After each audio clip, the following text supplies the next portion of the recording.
What happened to the game I love? Madden 24 Ultimate Team, let's talk about it. That's what we do on this channel. We're going to talk market. We're going to talk the state of MUT. Gridiron Guardians Part 2. Let's be honest. One of the most underwhelming drops I've seen in Madden Ultimate Team history. And, you know, we got 5 champions and 2 LTDs. 789 overall cards. And really only one of them is grabbing my attention and grabbing the community's attention. We'll go over it real quick. Trevor Lawrence, quarterback, you know, cool card, but we've gotten so many quarterbacks this week, including Andrew Luck, Tua Tagovailoa. You know, doesn't move the needle. Vita Vea, this is the one card I think, you know, really good. The first D tackle to get inside stuff.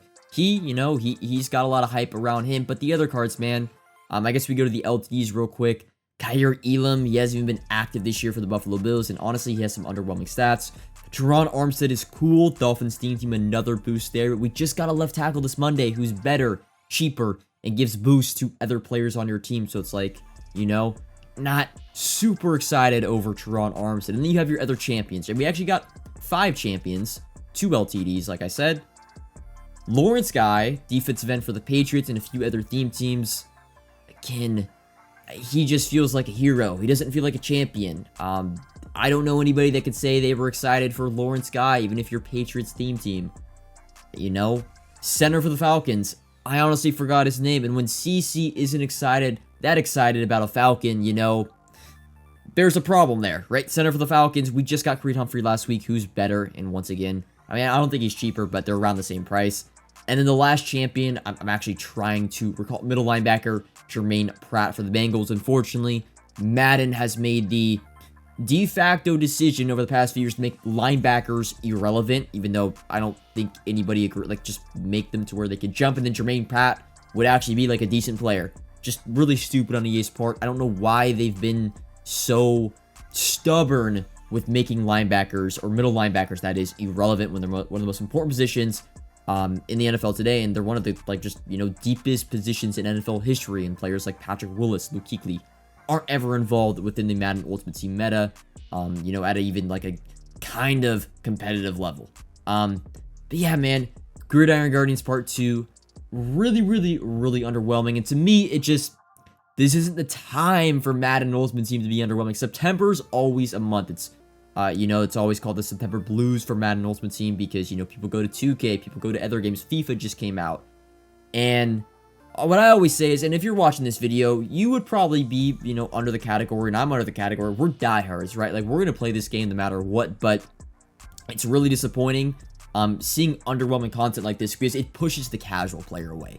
And even though I prefer Madden 24 Ultimate Team by a large margin to Madden 23 Ultimate Team, Madden 23 Ultimate Team, that is. Madden 23 in general, I prefer Madden 24. The popularity of Madden 24 just, again, is not there. It's very similar to Madden 23, where the game feels very, let's say it how it is, dead, right? The game feels dead. And dropping content like this, like, you don't want to give, I always feel like, you never want to give a reason. Don't give one reason for someone to drop your game, because Madden Ultimate Team is a very hard game to drop and pick back up again. You take a few weeks off of Madden Ultimate Team, your team's gonna be very behind. You're gonna be like, damn, I'm overwhelmed. Like, I can't even get back into this. And again, don't give people reason to stop playing your game. And yeah, it's frustrating, man. EA, this is like the one thing I would have never thought going into the year. Like, EA would be struggling with dropping relevant cards on their Thursday content, right? Legends have been great. Team of the Week's been meh. We're getting less champions this year. AKA's been fine. We got Andy Luck this week. That was awesome. But the Thursday content is like the core of Madden Ultimate Team. That's what gives life to the mode for, you know, the week until we get the new Thursday content. It used to be Friday content. And more than ever this year, for the past 4 Thursdays, really, both parts of Gridiron Guardians, both part of Ultimate Kickoff, very underwhelming champions and very underwhelming content. And it's like, doesn't make sense, because you would think EA would want to sell a ton of packs and bring out the big name players, and you know, we're stuck with Lawrence Guy, and even like Aaron Rodgers, who's a big name, they just don't make the card good because the ability buckets, he doesn't get gunslinger, like stuff that EA really can control, they're screwing up, and that's why I'm frustrated, because the core gameplay Madden 24, I really enjoy. Cards are affordable. The Legend promo this year is awesome. Yeah, like in general, I really enjoy this game, and what's letting it down. And again, I enjoy this game, but what the broad community is disappointed with is the content, like the cards coming out are just really, really underwhelming, and it doesn't get people excited to play the game. Yeah, people were excited for the first few weeks, but that's just because it's the honeymoon period. But when we get into these months of September and October, and you have 2K and FIFA and Call of Duty and these other games, vying for people's attention, the last thing we want to do is push people away from stuff that EA really can't. They control what players come out on Thursday, Drop the big name players, keep the casual audience engaged, because the diehard content, the diehard fan base, us, we're always going to be there, but it's tough seeing them push away the casual audience, and the numbers, popularity, excitement around Madden Ultimate Team is just, it's September, man. It's the September Blues. Hopefully, Season 2, most feared Team Diamonds. I don't know. I've been kind of told Team Diamonds not going to be next week. Hopefully, Team Diamonds is around the corner and, give some resurgence, some life back into Madden 24 Ultimate Team. If you want extended coverage of the market and how I make my coins, subscribe to the Coin Bible exclusively on Team Get Lucky, link in the description. But now let's talk a little bit about the market, what I've been up to over the past 24 hours, what I kind of have heading into this weekend. Of course, MCS eliminations on Saturday, so I gotta have the best team possible. I guess I'll give you a team update right here. Added a few players from the new promo. Added Keenan Allen. I don't like using Tyreek Hill. I don't like using small receivers. Yeah, not going to get into all that, even though Tyreek Hill, one of my favorite players, IRL. I'm a Chiefs fan, of course, so I still really, really like Tyreek Hill. But I picked up the new left tackle, Sweet Feet, and, that's about it for upgrades for the team. Of course, I'll pick up the Legends on Saturday. Hopefully, they're really good. The rumors be Paul Krause, I think Herb Adderley. Maybe you guys will see this video a little bit before the reveal, so we'll see if those are some correct predictions. But market, what I've been up to. So 86 overalls were the bulk of my investing this week. There's a few things we were doing. Right earlier on Monday, the market went down a ton. I bought a lot of high-end players, sold those players off. One of those players also included Sweet Feet, Charles Cross. He got down all the way to 330K, like Monday night and Tuesday afternoon. I bought like 8 or 9 of him. Since he was the best left tackle, and he's still the best left tackle in the game, and I was just waiting for the AKA Champion Pack to expire. He's now gone up, and I've sold all mine off from like 410 to 430K, making, a solid 50 to 55 to 60K off of each one of those cards. I've also kind of done that with the Bernard middle linebacker Team of the Week card. Bought a bunch of those for like 280K, hoping once the Team of the Week Champion Pack expires, he kind of rises as Team of the Weeks do throughout the week, just like last week. And Mike Evans rose from like 400K to 550 over the weekend, hoping this card gets to like 330, 350 over the weekend, make a quick profit. But 86 overalls, right? Man, I really wish the Gridiron Guardian content was good, because we saw even the smallest hype around one card, which is Vita Vea, was able to kind of actually raise the price of 86s just slightly. Kind of sucks. 86 overalls didn't rise to a price where I felt comfortable unloading all of my 86s, but they also went up in price a little bit, so you can't really buy 86 overalls on like the AKA promo and the Team of the Week promo for 85K or cheaper anymore. So what I did was I kind of cut my assets in half. So I had around 186 overalls, right? Half of those I either, I built Vita Veas, I built some Lawrence Guys, sold those for around 500K, making a slight profit on each individual 86 overall I invested in. And then the other 50 or so cards I have, I've kind of split down the middle of like I have 15 or 16 Team of the Week 86s that I hope to use for next week's Team of the Week sets.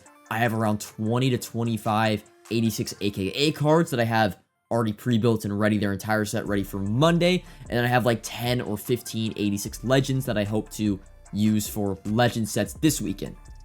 That's really what I've done with 86s. You guys can do whatever you want with them. Honestly, there's not like a correct answer. You could liquidate them all completely and kind of take your small profit, or you can hold them for, Legends Saturday, AKAs on Monday, Team of the Weeks on Wednesday, and kind of hope the cards they release those days are really, really good, and the value of those 86s are able to, one, either go up, or you just do the sets and sell the card off for profit. The other bulk of my investing is more long-term investments. I know I talked about this on Monday. I talked about this also, I think, going into last weekend, how I was going to be buying whatever like the cheap Legend set pieces are, and I've been doing this all week, really. Legend pieces. So I have like 183 overall Legends that I bought for 20K or under pretty much over the past week. I also have bought around 180 overall Legends for under like 7.5K, like a 7K average buy price on those guys. And again, I have like a bunch of Legend sets already in pre-builds, and just going off of what happened, you know, the past few weeks in the legend market, right? 79 legends. Remember the Charles Woodson and Calvin Johnson weekend? 79 overall legends went from like 5K to 20 to 25K. And the 82 overall legends went from like 17, 18K all the way up to 25K. So again, that's why I've bought 83 legends. That's why I bought 80 legends. You know, I'm hoping we get an 86 overall legend off for this weekend.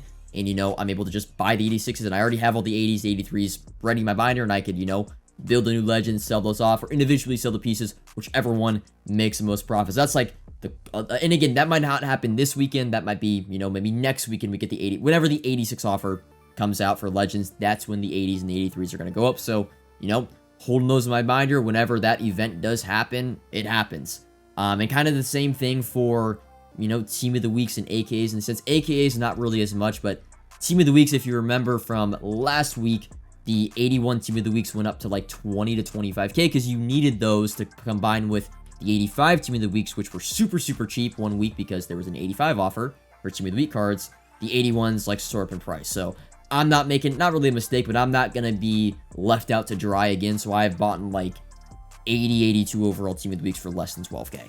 And then once the 86 overall team of the week offer comes out, 86s are, you know, plummeting down to 70, 75K, which I assume in the next one of the next 2 weeks, already have the 82s ready, and, you know, it'll be a pretty easy investment, or just, you know, I'll complete the set, whichever one is best. But that's the core of my investments right now. I bought a Shaq Barrett for like the low 400s. I don't, again, LTD investments, man, I keep, and I sound like a broken record, don't really love them this year because they just don't go up that much, and you don't really control if the LTD goes up. Like Chris Jones, for example, you bought Chris Jones last week. I bought one for 500. I sold them for 600K on Monday. We then got a D tackle this Thursday, and now Chris Jones back down to 500K. So it's like, and even like David DeCastro, we haven't gotten a right guard. I bought mine for like 620. He's like high 600s.